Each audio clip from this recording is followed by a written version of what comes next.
અમરતભાઈ નગર શેઠ નો એકનો એક છોકરો હતો ને ઘરે હાથ મેળે હતા, ખાધે પીધે ખૂબ સુખી હતો અને બાપ હાજર નતો રાજુ. તે માન કીધું કે માં આટલું બધું કરવું શું, બટી કોક પુનઈનો રસ્તો કર. હારા વડલા નેસે ઓને પોણીની પરબ કરી. આવતા દાતા ને પોણી પાવા માંડ્યો.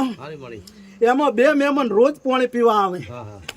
એક દાડો ઓને ટાઈમ લઈને કીધું તમે છોકુણ ચો જોશો ને ચો આવો છો, કે નહીં કેવું લે રહેવા દે, કે ના કહો તો કે કાલ કેશો. કાલે રહી જ્યા. બીજા દાડે આયા કે કોણ છો, કે તું બીઆઈ જઈશ કે ન બીવું.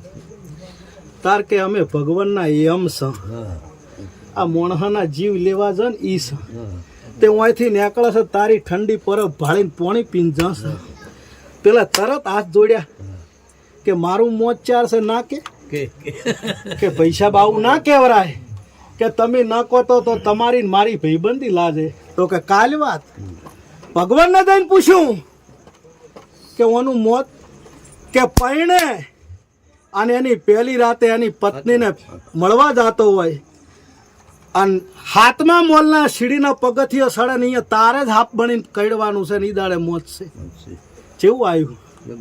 બીજા દાડે યમરાજના દૂત આવ્યા. એમાં એક દૂત રોવા માંડ્યો કે તમે ચમ રોવો છો, કે તમે પૈણી ના હો ઈ દાડે મારે જ તમને કડવાનું છે ને તમારે મરવાનું. તારું આટલું પોણી પીધેલું પૈસા શું થાય ભાઈ, અમારે તને કડવાનું છે અને તારો જીવ લેવાનો. એટલે હું માતા છું, હું સંધુની ગોડી છું. પછી ભાઈ ઓને નગર શેઠના છોકરે કીધું તાત્કાલિક વિવાહ કરો. વિવાહ કર્યા અને હાથમાં મોલે ઓભળજો હું માતા ચો વર રાખું છું. પેલી બાઈ બેઠી હતી નાર્યો ખડક ખડક ખડક ખડક મળવા જતો હતો અને અમૃત વાતે હાથમાં મોલે પેલો યમદૂત આવીને બેઠો અને કહેવા માંડ્યો કે ભાઈ 2-5 મિનિટ વાત કર. કે ચમ તારું પોણી ખૂબ પીધું છે અને મારે તને કડવાનું છે. એવો ડહ માર્યો ને તે એકી ડહે તને મારી નાખ્યું. પણ વાતો કર ઘડીક. આ તારું પૈણાની પહેલી રાતે મોત છે ને મારે કડવાનું છે, મને આજ રહેવરાતું નહીં.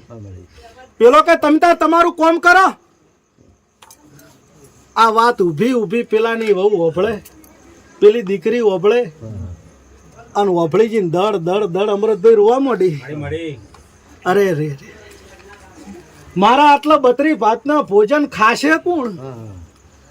જઈને અંદર જઈને રોવા માંડી. ત્યાં બાજુમાં એક ગરીબ સાપરામ રહેતી બઈ, એના ઘેર ડિલિવરીનો પ્રસંગ થયો ને બાળકનો જન્મ થયો અને 3 મહિનાની ભૂસી બઈ અને પેલા એના આદમીને કહેવા માંડી ચોકથી મુવા ખાવાનું લાય ભાઈ, ખાવા લાય, મારા કાળજે રહેવાતું નહીં, ખાવા લાય.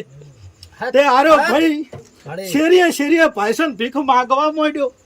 કોઈ ખાવાનું હાલો.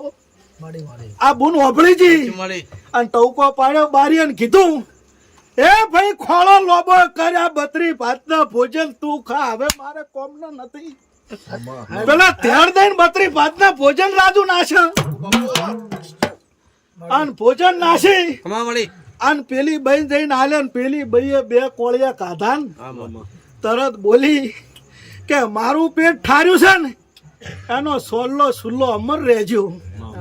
ભાઈ મારા નાથને લાજ રાખવી અને ભગવાનના સોપડે ઓનો 100 વર્ષ લખાઈ ગયા. પછી પેલો યમદૂત પૈસા પસા ઠંકો મારે તોય મરે નહીં, મરતો નહીં. યમદૂત ભગવાન પાસે જોક શું થયું કે ભાઈ મેં તો એનો આજનો દાડો લસ્યો તો પણ ઓને કોક અંદોન કરી નાખ્યું છે, કોક ભૂષણ ભોજન ખવડાવ્યું છે તો 100 વર્ષ લખાઈ જશે. એટલે હું માથા વગરની માતા કહું છું. મને પજે લાગશો કે નહીં લાગો મોની લઈશ, પણ કોક ભૂષાનું પેટ ભરજો ઓર ના રાખું મારું નો